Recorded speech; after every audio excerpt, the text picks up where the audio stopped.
Oke, selamat berjumpa kembali di channel Gubuk Wawasan. Channel ini bicara masalah ide, gagasan, serta pengetahuan.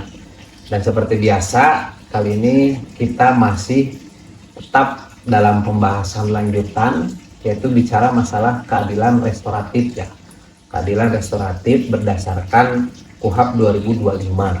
Nah, kita akan membahas 3 hal dari 3 pasal. Yang pertama pasal 80, 81 dan 82 itu masih tetap sekelumit tentang keadilan restoratif. Apa saja yang akan kita bahas? Nah, yang pertama penyelesaian keadilan restoratif itu bisa dikenakan terhadap tindak pidana apa saja. Terus yang kedua, mekanisme keadilan restoratif itu dapat dilakukan melalui apa saja.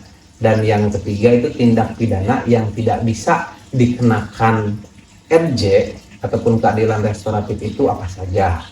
Nah, oke sahabat-sahabat, untuk mempersingkat waktu juga, yang pertama kita akan bahas mekanisme keadilan restoratif dapat dikenakan terhadap tindak pidana yang memenuhi syarat sebagai berikut. Nah, tindak pidana yang bisa di-RJ, yang pertama tindak pidana dengan ancaman hanya dengan pidana denda paling banyak itu kategori 3, atau diancam dengan pidana penjara paling lama itu 5 tahun. Nah, ingat clue-nya ya, clue-nya itu paling lama 5 tahun. Tindak pidana yang diancam denda penjara itu 5 tahun. Terus ada juga paling banyak ya, pidana dendanya itu kategori 3. Nah, yang dimaksud pidana denda kategori 3 itu adalah denda paling banyak 50 juta. Nah, itu bisa dilakukan RJ. Nah, kategori ini digunakan untuk tindak pidana dengan tingkat keseriusan menengah sebagai bagian dari sistem klasifikasi denda. Karena sistem klasifikasi denda menurut KUHP itu ada 8 sistem klasifikasi ya, dari kategori 1 sampai kategori 8. Nah, tindak pidana yang pertama tadi kita bahas yaitu mengenai tindak pidana ancaman. Cluenya hanya denda hanya denda dengan kategori 3 yaitu sebesar 50 juta. Terus yang kedua itu hukuman penjaranya itu paling lama 5 tahun. Nah, yang kedua tindak pidana yang pertama kali dilakukan. Yang pertama kali ya, ingat, yang pertama kali dilakukan itu bisa melalui mekanisme RJ. Terus yang ketiga bukan merupakan pengulangan. Nah, ini di poin selanjutnya itu dipertegas ya. Tadi tindak pidana yang pertama kali dilakukan, terus poin 3-nya itu mempertegas bahwasanya tindak pidana itu yang bisa di-RJ itu bukan merupakan pengulangan, tapi tindak pidana yang tidak berulang-ulang. Tindak pidana itu kecuali terhadap tindak pidana yang putusannya berupa pidana denda atau tindak pidana yang dilakukan karena kealpaan. Jadi poin yang kedua itu tindak pidana yang yang pertama kali dilakukan. Terus poin 3 itu mempertegas tindak pidana yang tidak diulang tapi bisa dilakukan RJ, misalkan tindak pidana yang kedua kalinya, asalkan tindak pidananya itu pidana denda atau pidana yang dilakukan karena kealpaan. Otomatis dendanya kembali lagi ke poin 2, bahwasanya dendanya kategori 3. Terus tindak pidana yang dilakukan secara karena apa? Karena adanya kealpaan. Jadi tindak pidana karena adanya kealpaan itu disebut itu di dalam bahasa hukum itu culpa ya, culpa yang memang itu tindak pidana tidak disengaja ya, atau tanpa kesengajaan. Oke, kita lanjutkan pembahasan yang kedua ya. Di dalam KUHP ini terdapat di dalam pasal 81 yaitu tentang mekanisme keadilan restoratif dilakukan melalui apa saja, dapat dilakukan melalui apa saja. Yang pertama, bisa dilakukan RJ itu karena ada permohonan. Permohonan dari siapa? Permohonan yang dilakukan oleh pelaku tindak pidana, tersangka, terdakwa, atau keluarganya. Dan atau juga bisa korban apakah bisa mengajukan permohonan keadilan restoratif bisa korban ataupun keluarga korbannya juga itu bisa melakukan ya. Jadi intinya permohonan dari kedua belah pihak, baik korban ataupun pelaku. Nah, yang kedua, apabila tidak ada permohonan dari kedua belah pihak, itu bisa melakukan adanya penawaran dari penyidik ataupun penuntut umum kepada siapa? Kepada korban ataupun tersangka. Jadi misalkan kalau tingkat penyelidikan itu penyelidik menawarkan apakah mau RJ atau tidak, di tingkat penyidikan penyidik menawarkan, dan di tingkat penuntutan penuntut umum juga menawarkan apakah ingin melakukan RJ atau tidak ya. Itu ada penawaran. Nah, mekanisme RJ itu dilakukan tanpa apa? Jadi mekanismenya itu dilakukan yang pertama tentunya tanpa ada tekanan dari berbagai pihak, terus tanpa ada paksaan, intimidasi, tipu daya, ancaman kekerasan, penyiksaan, ataupun tindakan yang merendahkan kemanusiaan terhadap tersangka terdakwa ataupun korban dan keluarganya. Jadi kalau misalkan dalam proses RJ itu ada tekanan, itu ada paksaan, itu ada intimidasi, rasa-rasanya RJ itu lebih baik tidak dilakukan, karena syarat menurut ketentuan di dalam KUHP ini boleh dilakukan asal tidak ada tekanan, paksaan ataupun tadi yang saya sebutkan. Itu sahabat-sahabat ya. Jadi bicara masalah RJ itu panggilan hati nurani dari kedua belah pihak ya, ataupun bisa ditawarkan penawarannya itu dari penyelidik ataupun penuntut umum itu menawarkan ke dua belah pihak apakah mau di RJ atau tidak. Dan itu rasa-rasanya kalau restoratif justice ini bisa dikatakan bisa dilakukan itu harus adanya tekad yang kuat dari hati nurani ya, tidak ada paksaan dan sebagainya.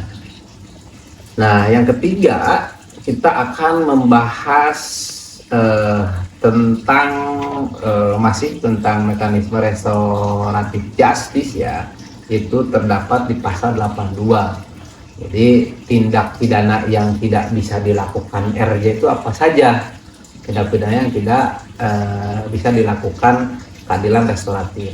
Yang pertama, tindak pidana terhadap keamanan negara, tindak pidana terhadap negara sahabat, tindak pidana terhadap ketertiban umum, dan tindak pidana terhadap kesusilaan. Itu yang pertama. Yang kedua, tidak bisa dilakukan tindak pidana apa lagi, yaitu tindak pidana terorisme. Terus yang ketiganya tindak pidana korupsi. Makanya apabila ada koruptor ingin mengajukan permohonan RJ itu sudah tidak bisa ya, sudah tidak bisa dilakukan RJ, karena ini termasuk tindak pidana yang tidak bisa dilakukan permohonan restoratif justice. Nah, terus yang keempat ada tindak pidana kekerasan seksual.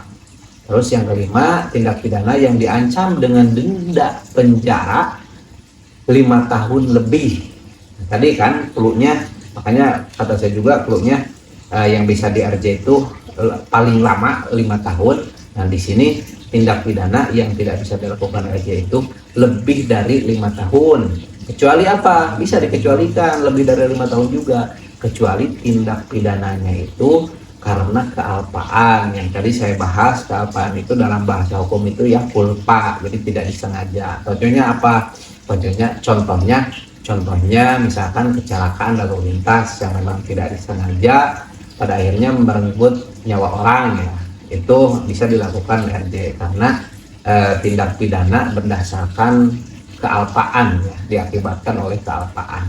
Terus yang keenam yaitu tindak pidana merenggut nyawa orang, dan yang ketujuh tindak pidana yang diancam dengan pidana minimum khusus, itu tidak bisa dilakukan RJ. Minimum khusus itu yaitu tindak pidana minimum khusus itu yaitu kejahatan serius di luar KUHP ataupun kejahatan yang memang termasuk kepada undang-undang khusus. Jadi seperti undang-undang narkotika, undang-undang korupsi, atau tipikor ya, ataupun undang-undang terorisme itu tidak bisa dilakukan permohonan RJ. Dan yang kedelapan itu tindak pidana tertentu yang sangat membahayakan ataupun merugikan masyarakat. Dan yang terakhir, tindak pidana yang tidak bisa dilakukan RJ yaitu tindak pidana narkotika, kecuali yang berstatus sebagai pengguna atau penyalahguna. Nah, ini yang menjadi pertanyaan ya, pertanyaan di benak saya itu tindak pidana yang tidak bisa dilakukan RJ, yaitu poin terakhir ya, yaitu tindak pidana narkotika. Seharusnya tidak ada pengecualian. Jadi dalam bahasanya itu tindak pidana narkotika kecuali, yaitu kecuali yang berstatus sebagai pengguna atau penyalahguna. Nah, kalau menurut saya ketika bicara masalah undang-undang narkotika itu seharusnya tidak ada pengecualian ya. Misalkan kecuali berstatus sebagai pengguna atau penyalahguna. Nah, rasa-rasanya seringkali banyak ya oknum yang berkedok misalkan sebagai pengguna ataupun penyalahguna narkotika. Nah, mungkin itu sahabat yang bisa 3 hal yang kita bahas lagi. Ini termasuk pembahasan kedua tentang restoratif justice ya, ataupun keadilan restoratif di dalam undang-undang kitab undang-undang hukum acara pidana nomor 20 tahun 2025. Nah, mudah-mudahan hal-hal seperti ini bisa dilakukan, bisa dilaksanakan dengan jujur tentunya, dengan adil, dengan sesuai aturan. Jangan sampai misalkan yang kemarin-kemarin viral itu terkait kasus jambret ya di Sleman, bahwasanya itu bicara masalah restoratif justice juga ya, tentunya harusnya harus ditentukan ya, karena itu termasuk kalau memang ada indikasi tindak pidananya. Saya rasa yang jambret di Sleman juga itu saya rasa hampir kepada tindak pidana atas dasar kealpaan kalau menurut saya. Tapi kalau memang harus ada ya, tapi saya lihat jambret yang di Sleman itu tidak ada indikasi tindak pidananya dalam kejadian tersebut.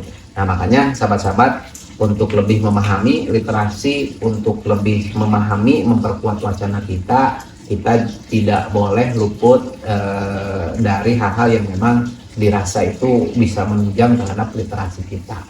Karena semakin hari dunia makin maju, semakin hari teknologi makin luar biasa. Apabila kita masih literasinya kurang, apabila wawasannya itu kurang, rasa-rasanya banyak sekali orang-orang yang beranggapan hukum itu lebih tumpul ke atas dan lebih tajam ke bawah. Bisa jadi hukum lebih tajam ke bawah itu karena kita selaku masyarakat kurang memahami ataupun kurangnya literasi terhadap hukum. Mungkin itu yang bisa saya sampaikan. Terima kasih, semoga bermanfaat. Salam literasi.